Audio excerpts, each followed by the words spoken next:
Are we ready? Think so? Yep. Well, we have 10 days left. Guys just finished finals and three really important games for us, being able to play, two home games and then the road game on Saturday. So excited. This is really a good time of year. You can kind of focus in, pay way more attention to scouting reports simply because of the time that you get with your players.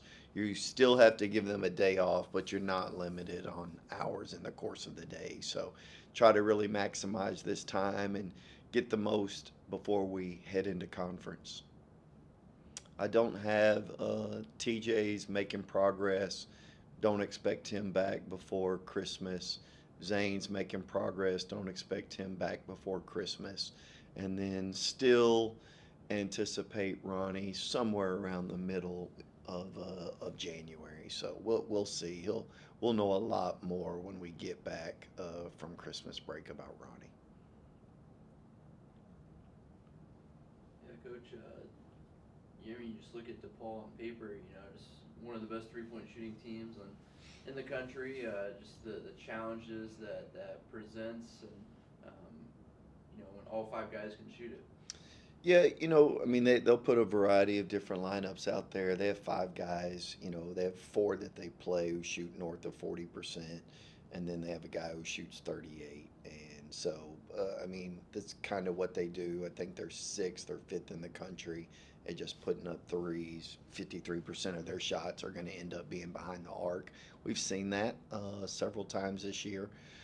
So I do think that we'll have an idea about how to handle that, and you're going to end up in cross matches, but making sure that it's not necessarily a scheme. It's making sure that there's a diligence involved regarding personnel and how we play it. So we'll simple doesn't mean simplistic, and so we'll spend quite a bit of time on the execution of it during the course of the next few days.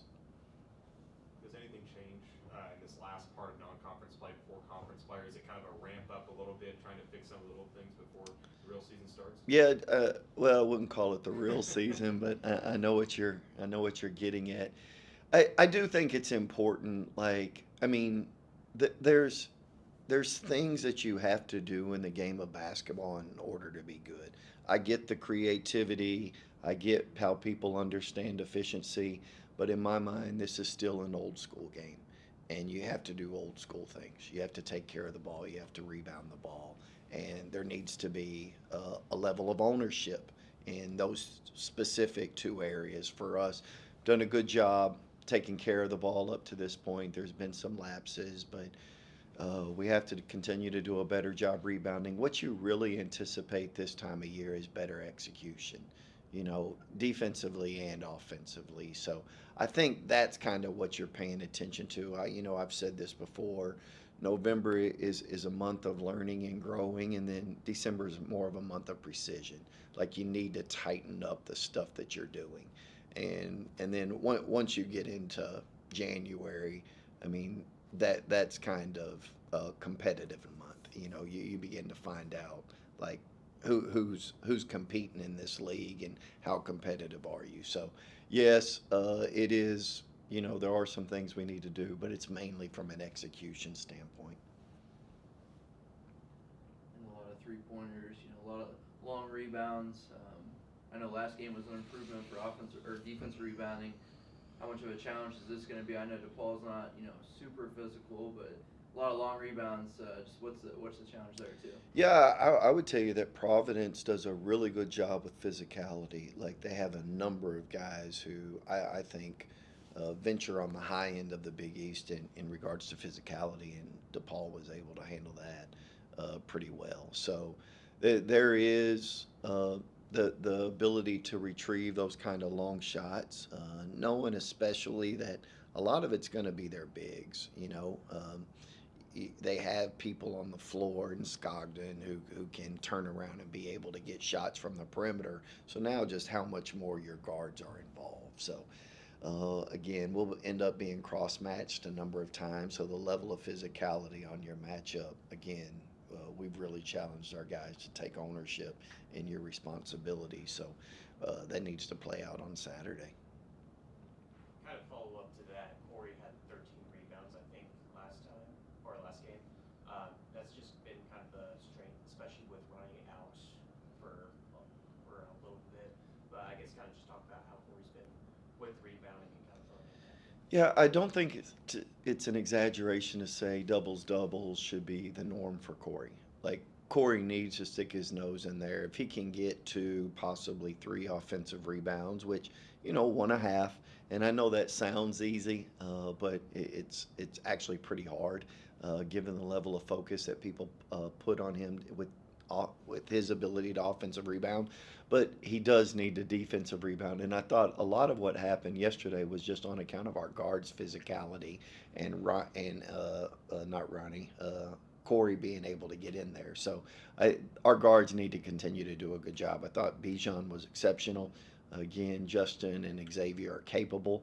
We need to get a little bit more out of those guys. But at the same time, Corey and Quincy, Quincy being able to have 14 versus Alcorn State, Corey being able to have 13 in our last game, that's important because those perimeter guys need to do their jobs, and then those guys need to be able to retrieve them after the high point. Overall, for Corey and Justin being their first year here and just coming in and making such an impact, being the top scorers on the team, just what have they done for this team and this program so far? Yeah, I would tell you that Corey's better than what I thought. I thought he was good too, so it wasn't as if he came in and I had low expectations. He's better than what I thought. You kind of, to some degree, you don't know how a guy's been utilized, and if they can turn around and be in a situation where they're utilized differently. And to his credit, like he's gonna find a way. And if you come in here sometime in between 9 and 11, you'll usually see Corey Washington in here. He's putting in work and doing the things, but he understands how he's going to be utilized. And you'll get some guys as players, they'll go practice things that have nothing to do with what you're doing offensively. And it's like, that empty side ball screen, we never put you in. I don't know why you're spending so much time. He actually thinks through it and then goes and practices how we're trying to implement him. So that's a credit to him. Justin is he's what I thought he was. He's a great on-ball defender, does a terrific job of taking care of the ball. He'll shoot it better than his numbers indicate through, the first 9 games. But I do think that we had high expectations for Justin, and I think he's doing a phenomenal job. And he's got an on-off switch, and so he's got to learn how to keep that thing on at all times. But you can see when he has different gears, and we need to get him more in that level of gear shift. We need to get it at a higher percentage right now than he's currently showing. But that's on us to make sure we're managing his energy. Do practices before a road game, do they look any different? Do you guys do anything different for preparation? How to handle, play calls, anything like that on the road, or is it not much difference? No, I mean you pay attention to how many people they draw. So I'm aware of how many people get in the DePaul game. I have a special set of earplugs that I use to help me when I watch the game to navigate how much outside noise and can you make a call. So I think we'll be okay this particular game. The answer is no. We usually do a lot of hand signaling anyway.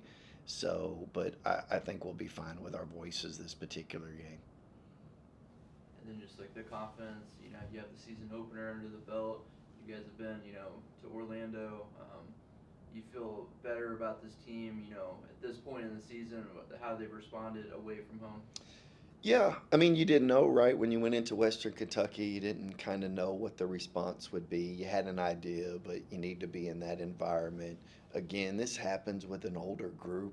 Like, one of the tactics of being a bad team is people who are not for you is you can get easily distracted.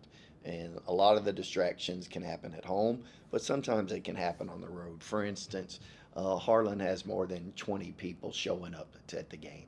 And usually with younger guys, you get a lot of people show up.